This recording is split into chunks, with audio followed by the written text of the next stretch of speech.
नमस्कार विद्यार्थी मित्रांनो, श्रीनिश नर्सिंग क्लासेसमध्ये तुम्हा सर्वांचे मनपूर्वक अभिनंदन। सध्या आपण तांत्रिक क्वेश्चन सिरीज बघत आहोत। आज आपण मानवी शरीरातील खनिज द्रव्ये व मूलद्रव्ये यांविषयी क्वेश्चन बघणार आहोत। तर चालू करूयात। नंबर 1, मानवी शरीरात किती खनिजे आहेत? तर मानवी शरीरामध्ये 50 पेक्षा अधिक खनिजे आहेत। नंतर आहे WHOच्या अहवालानुसार मानवी शरीरास किती क्षारांची गरज आहे? तर याचं उत्तर असं आहे 24 क्षारांची मानवी शरीरास गरज असते। नंतर आहेत मानवी शरीरास अत्यावश्यक लेश मूलद्रव्ये किती आहेत? तर याचं उत्तर असं आहे 14 मूलद्रव्ये मानवी शरीरास अत्यावश्यक आहेत। मानवी शरीरात आवश्यक असलेले क्षार जे 24 आहेत। तर बघूयात।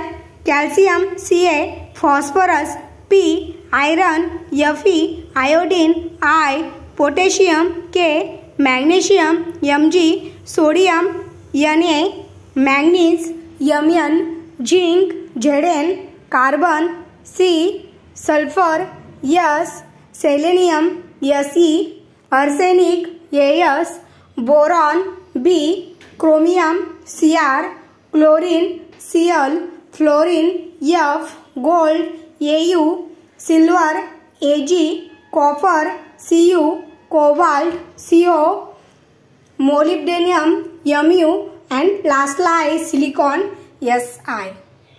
हे आहेत मानवी शरीरास अत्यावश्यक असलेले क्षार।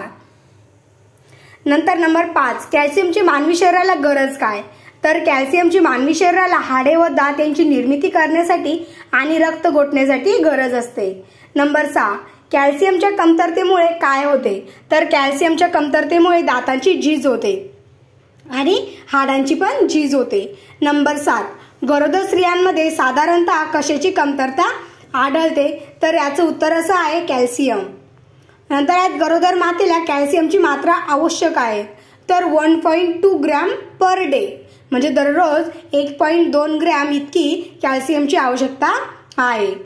नंतर आहेत मानवी शरीरात आढळणारा सर्वात जास्त धातू कोणता आहे? तर कॅल्शियम आहे, कारण की सर्व बोनमध्ये कॅल्शियम असते। नंबर 10, कॅल्शियम रिक्वायरमेंट बघूयात।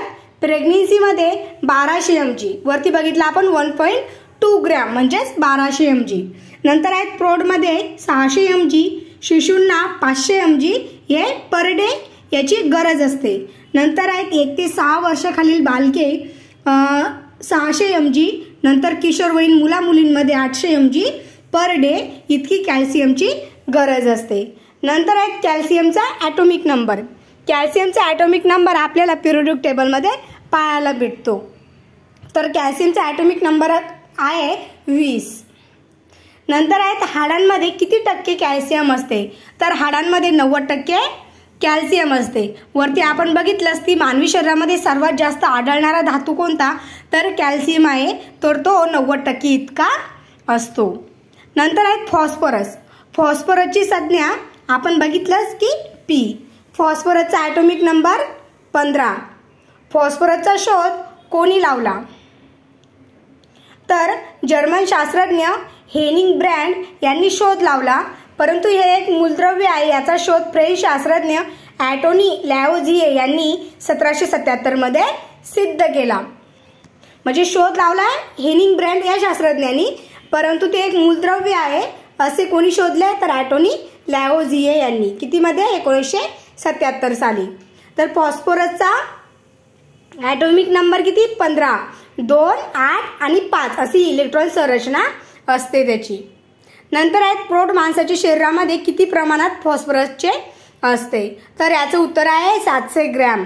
हाडांमध्ये आणि दातांमध्ये 85 ते 90% फॉस्फरस अवेलेबल असते। फॉस्फरस आणि कॅल्शियमचे प्रमाण किती आहे? 1:5, म्हणजे दोन्ही ते शरीरासाठी अत्यंत महत्त्वाचे आहे। दोन्ही पण किती? 90% ते हाडे आणि दातांमध्ये असतात। नंतर आहेत दात व हाडांमध्ये काय असते? मी सांगितलंच की कॅल्शियम आणि फॉस्फरस हे दात आणि हाडांमध्ये जास्त असते। नंतर आहेत कॅल्शियम व फॉस्फरसचे प्रमाण हाडांमध्ये किती असते? तर कॅल्शियम आणि फॉस्फरसचे प्रमाण हे 1:5, म्हणजे 1 भाग कॅल्शियमचा तर 5 भाग फॉस्फरसचे इतके असते। नंतर आहेत हायपोफॉस्फेटिमिया म्हणजे काय? तर किडनीतील फॉस्फरसची पातळी कमी होणे। हायपो म्हणजे कमी होणे, तर किडनीतील फॉस्फरसची पातळी कमी होणे म्हणजे हायपोफॉस्फेटेमिया होय। नंतर नंबर 20 हायपरफॉस्फेटेमिया म्हणजे काय, तर ब्लडमधील फॉस्फरसची पातळी वाढते तर त्याला काय म्हणतात हायपरफॉस्फेटेमिया। आणि हायपो काय, किडनीतील फॉस्फरसची पातळी कमी होते।